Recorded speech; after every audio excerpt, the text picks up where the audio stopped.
Salam sejahtera.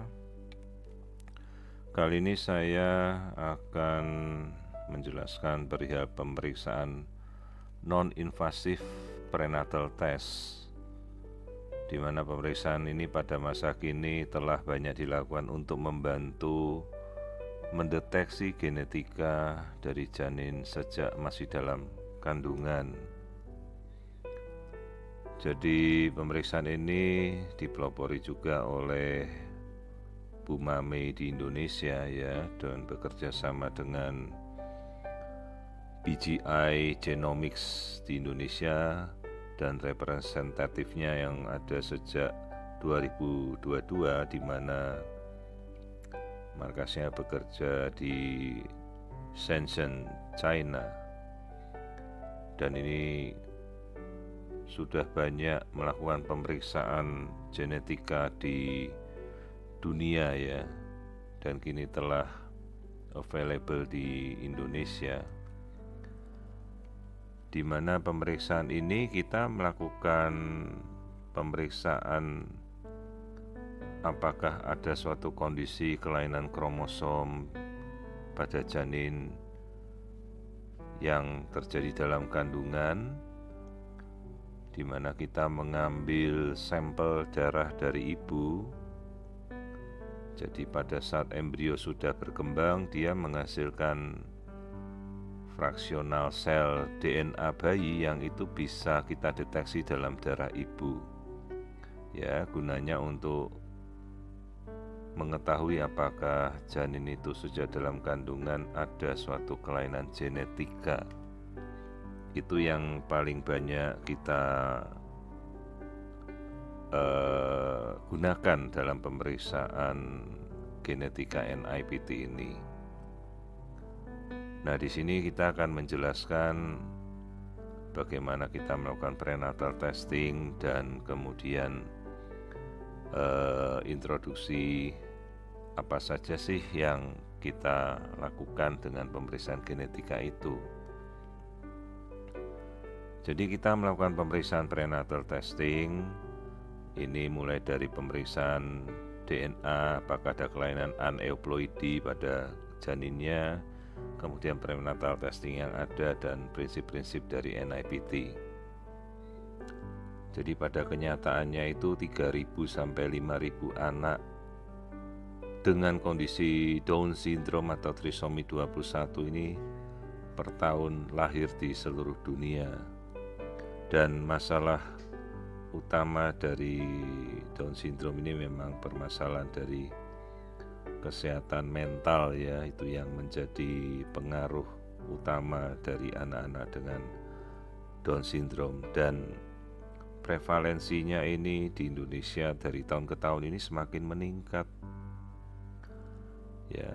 Dan seperti yang kita kenal, ada Ikatan Sindrom Down Indonesia, di mana mereka juga berkecimpung dalam kondisi bagaimana kita memperhatikan dan mengelola anak-anak dengan kondisi Down syndrome ya.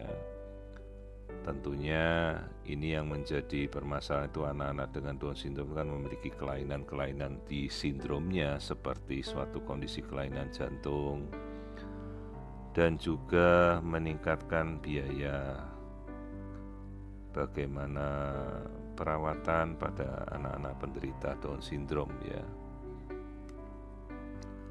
Jadi kalau kita bahas lebih lanjut, sebenarnya Down syndrome itu disebabkan oleh kromosomal aneuploidi, di mana pada kromosomnya nomor 21 dia mengalami kelebihan satu kromosom. Ya, seperti ini kita tunjukkan pada kromosom triple pada nomor 21-nya menjadi 3 buah gitu. Dan ada juga kelainan yang lain, trisomi 18 atau Edwards syndrome dan Patau syndrome trisomi 13 ini adalah penyakit aneuploidi kromosom yang paling banyak muncul. Nah, kalau Down syndrome itu sampai preferensinya 1:700 sampai 1:750 per kelahiran. Nah, di sini kita bisa mendeteksi dan melakukan pemeriksaan genetika, apakah ada penghapusan atau duplikasi pada level-level kromosom tertentu ya. Nah, seperti ini namanya jadi pemeriksaan delesi ya, mikrodelesi. Misalnya seperti ini ada kasus di George syndrome ya, delesi pada kromosom 22 pada lengan Q nomor 11 ya titik 2. Kalau di George syndrome ini macam-macam kondisinya, ada cacat jantung, hipoparatiroid, kelainan langit-langit. Nah, ini seperti yang lain-lain yang kondisi microdeletion ini bisa juga terlihat ya. Ada Angelman syndrome, Prader-Willi syndrome, Wolff-Hishon, Cri-du-Chat, Miller-Dieker ya, ini bisa terdeteksi dengan microdeletion. Nah, kalau ini adalah tes prenatal umum yang kita lakukan sekarang, itu adalah non-invasive screening test. Bagaimana kita mengambil cell-free DNA pada bayi yang tercampur dalam darah ibu, itu kita lakukan sejak trimester pertama. Ada lagi second trimester screening, bisa dengan menggunakan USG ya. Juga pemeriksaan amniosintesis itu pada sekitar awal trimester pertama, atau kita mau melakukan choriospheros sampling atau percutaneous umbilical blood sampling. Hanya ini kan invasif ya metode ini. Nah, kalau tes screening ini kita pakai untuk menilai resiko bayi yang lahir dengan cacat lahir atau kelainan genetik tertentu, dan tes diagnostik dimasukkan untuk menentukan dengan kepastian sebanyak mungkin apakah ada kelainan atau kondisi genetik tertentu pada janin. Nah, ini kan uji-uji yang kita lakukan ya, ini seperti ini amniosintesis, kita mengambil cairan amnion, resikonya itu ketubannya bisa bocor ya, dengan resiko keguguran antara 0,1 sampai 0,3%. Repotnya kalau terjadi sensitisasi dari resus, misalnya golongan darah resusnya negatif, bayinya ternyata resus positif, itu akan bercampur resusnya dari ibu ke bayi. Kalau yang ini suatu kondisi namanya chorionic villus sampling, ini lebih awal lagi, hanya ini resiko angka kegugurannya cukup besar ya, resiko infeksi, sensitisasi resus. Ada lagi percutaneous umbilical blood sampling, kita mengambil darah dari tali pusat si bayi. Ini resikonya perdarahan, hematom tali pusat, bisa terjadi juga ya abortus, keguguran nih 1-2%. Ya, maka dari itu kemudian kita bagi inilah tes konvensional dengan ultrasonografi dikombinasi dengan amniosintesis. Kemudian ada screening trimester kedua pertama dibandingkan dengan pemeriksaan non-invasive prenatal test yang sudah bisa kita lakukan. Jadi kita menurunkan tes invasif yang tidak perlu sekitar 94,8%, resiko keguguran juga kita turunkan. Kemudian kita meningkatkan resiko deteksi akurasi dari trisomi 21. Nah, ini perbandingannya, kalau tingkat kegugurannya ini kan 1:100 ya pada kondisi-kondisi yang invasif. Dan kalau non-invasif ini tidak ada resiko sama sekali gitu. Nah, sementara ini biaya yang relatif ya, ini dengan perbandingan euro pada pemeriksaan non-invasive prenatal test ya. Tapi saya kira ini sekarang sudah akan semakin terjangkau dan semakin murah di Indonesia. Jadi prinsipnya non-invasive prenatal test ini menggunakan teknologi generation sequencing dan metode algoritma bioinformatika. Jadi dia menilai resiko ya, jadi lihat resikonya apakah bayi itu memiliki resiko tinggi terhadap kelainan kromosom tertentu melalui fraksional cell-free DNA yang ada dalam darah ibu untuk mendapatkan DNA-nya si bayi yang berada tercampur di plasenta dan kemudian ada di darah ibu. Jadi kemudian kita bisa menapis dan menyaring cell-free DNA-nya itu ya. Nah, ini beberapa penelitian yang sudah pernah dilaporkan bahwa fetal DNA-nya itu begitu sekitar minggu-minggu tertentu pada trimester pertama itu sudah masuk ke darah ibu. Nah, kemudian kita bisa mengekstrak DNA dari bayi yang ada di dalam darah ibu untuk kemudian kita periksa dan kita lihat kromosom si bayi. Nah, seperti ini ada panduan-panduan dari International Society Prenatal Diagnosis, ini ada Komite Opinion Perihal Cell-Free DNA ya. Ini beberapa yang sudah mengeluarkan statement, misalnya dari American College of Obstetrics Gynecology ya. Jadi kalau screening genetik prenatal ini dibandingkan ini harus selalu didiskusikan dan ditawarkan pada semua pasien hamil, terlepas usia ibunya berapa atau resiko kelainan. Jadi ini yang kondisi yang sekarang sudah sangat mudah, sangat sensitif dan spesifik ya. Jadi umumnya sekarang kita menawarkan pada ibu-ibu kita edukasi karena ini sudah sangat-sangat terjangkau dan bisa dilakukan pada pemeriksaan pada setiap kehamilan untuk melakukan penapisan suatu kondisi kelainan kromosom sejak awal. Nah, ini yang akan kita perjelas apa itu non-invasive prenatal test ya, bagaimana performanya dan workflow-nya. Jadi non-invasive fetal trisomy test atau non-invasive prenatal test itu ini adalah suatu produk dengan pengujian aman, sederhana, dan akurat.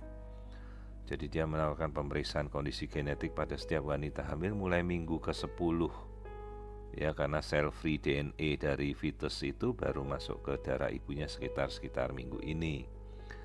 Dia bisa mendiagnosa kromosom yang paling utama nomor 21, 18, 13, kelainan seks kromosom seperti Turner syndrome, ada juga Klinefelter syndrome, Jacob syndrome, macam-macam ya. Kemudian kelainan kromosom yang lain trisomi 9, 16, 22. Juga ada duplikasi kromosom microdeletion dari 92 tipe kromosom dan pemeriksaan yang kadang-kadang muncul insidental. Juga bisa kita mendiagnosa untuk bayi kembar apabila ada kromosom yang mencurigakan yang terdeteksi. Siapa yang bisa melakukan pemeriksaan NIPT ini? Jadi pada dasarnya ini seluruh ibu hamil ya, mulai minggu ke-10, terutama ibu hamil dengan kondisi usia lebih dari 35 atau ada temuan ultrasonografi yang mencurigakan, kemudian pemeriksaan kontraindikasi seperti misalnya ada hepatitis ya, atau riwayat kehamilan sebelumnya ada trisomi ya. Juga kondisi seperti bayi tabung itu akan lebih mempermudah pemeriksaan genetik. Nah, ini kriteria penerimaannya. Kadang-kadang mereka kalau bayinya kembar, janin lebih dari 2, itu mereka menolak pemeriksaan karena terjadi sampelnya jadi terlalu banyak DNA yang tercampur ya, noise-nya terlalu banyak. Dan satu perkembangan janin ini terdeteksi misalnya ada kelainan ya, atau janin salah satunya sudah meninggal, namanya vanishing syndrome, karena yang dikhawatirkan janin yang meninggal itu membawa kelainan kromosom sementara janin yang sehat itu normal. Atau salah satu orang tua pernah mengalami kelainan karyotyping yang tidak normal ya. Terus kemudian persetujuannya kita hati-hati juga pada penggunaan obat-obat pengencer darah, atau mungkin pasien yang pernah terpapar dengan transplantasi organ, mungkin juga pernah menerima transfusi darah, karena itu kan DNA-nya jadi tercampur dengan DNA orang lain biasanya ya gitu. Nah, ini perkembangannya dari awal 2010 sekarang sudah 2024 ya. Ini akan semakin banyak kita bisa mendeteksi penyakit-penyakit gen tunggalnya. Nah, seperti ini ada macam-macamnya, ada yang NIPT dasar ya dan NIPT yang pro. Kalau yang pro ini bisa sampai sekarang sudah 92 sindrom mereka bisa deteksi ya. dan pemeriksaannya itu sekarang sudah cukup cepat lah, rata-rata 7 hari kerja. Nah, ini performanya bagaimana NIPT ya, yang dari produk BGI ini, kalau di Indonesia dari Bu Mame ini sudah bisa mendeteksi akurasinya nih. Kalau trisomi 21 itu akurasi sensitivitasnya mencapai 99,1%, spesifisitasnya 99,95%. Ya, jadi artinya ini cukup akurat lah untuk mendeteksi terutama kasus-kasus trisomi 21.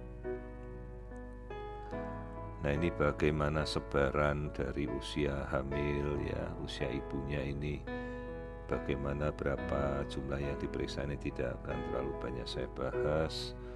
Nah, ini yang kita perlu ngerti bahwa NIPT yang dari BGI ini paling tidak sensitivitasnya dan spesifitasnya cukup tinggi ya, artinya inilah menjadi alat tes yang cukup terjangkau, cukup murah, sederhana, dan bisa terjadi untuk kita masalkan, di mana yang penting dari alat screening itu adalah spesifiknya tinggi, spesifitasnya tinggi, dan murah ya. Dan saya kira ini sudah menuju ke arah ke sana, jadi sudah cukup sangat terjangkau lah, bahkan mungkin lebih murah dari di luar negeri sendiri. Nah, ini performa dari BGI-nya ini ya, yang kemudian kita tadi sudah ulas, jadi ini sama dengan di depan tidak saya bahas juga. Nah, ini kromosom-kromosom dari microdeletion itu ya, jadi kelainan-kelainan genetik sindrom yang di luar sindrom yang ada yang normal. Ini microdeletion dia bisa mendiagnosa sampai 92 sindrom lebih ya. Nah, ini performanya juga untuk mendeteksi kelainan genetik kelamin, jadi ada Turner syndrome atau kelebihan kromosom X, ada juga super female, ada juga Jacob syndrome ya, ini Klinefelter syndrome ya. Dan akurasi untuk mendeteksi fetal sex, akurasinya sangat tinggi, ini sampai hampir mendekati 99,5%. Jadi kalau fetal sex itu harusnya sampai jelas benar dengan pemeriksaan DNA, ini sudah tahu kelaminnya dari awal ya. Nah, ini yang kita sangat-sangat apresiasi, jadi trisomi 21 ini bisa mendeteksi sampai level 100% ini kalau dari pemeriksaannya itu ya. Nah, ini sudah tersertifikasi dengan standar sertifikasi internasional. Nah, ini jadi bagaimana caranya, mulai sampel darah ibu diambil, plasmanya diisolasi, diekstrak DNA-nya bayi, kemudian masuk dalam pemeriksaan ya, lalu terjadi sequencing, kemudian sampai akhirnya rilis hasilnya itu ya. Ini workup-nya. Nah, ini DNA nanobubble teknologi, ini tidak saya bahas juga ya. Nah, ini alur kerjanya. Setelah orang tua ACC, darah diambil, kemudian dikirim ke labnya, kemudian diolah, hasil kemudian dalam sekitar 7 hari kerja itu sudah bisa sampai dan jadi ke tangan si ibu ya, untuk mendapatkan hasilnya. Jadi targetnya itu sekitar 5-10 hari kerja kalender. Nah, jadi kalaupun ada ini, mereka mengcover asuransi misalnya sampai terjadi positif palsu ya, kalau ada suatu kondisi seperti ini di mana seharusnya kondisinya itu normal tapi hasilnya ternyata ada hasil yang negatif palsu atau tidak terdeteksi, mereka memberikan insurance penggantian ya, ini bagusnya itu. Nah, ini produk-produknya, jadi ada NIFT basic, ada NIFT yang pro ya, tergantung apa saja yang ibu-ibu kehendaki untuk diketahui ya. Kalau yang menjadi screening dasar ya sebenarnya cukup 3 kromosom utama, 21, 18, 13 dan seks kromosom, itu yang paling penting.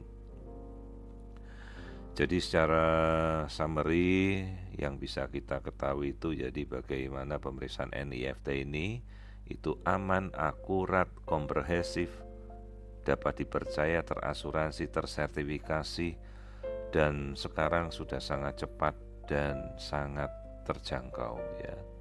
Dan saya yakin nanti kelak akan semakin murah, semakin terjangkau seperti pemeriksaan lab biasa ya. Jadi inilah yang bisa saya jelaskan kalau di Indonesia ini sudah dipelopori dari kerjasama BGI dengan Bu Mame di Indonesia.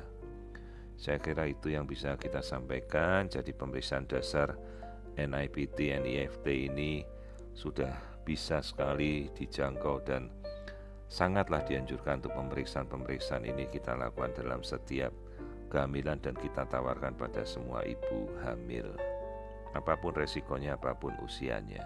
Terima kasih.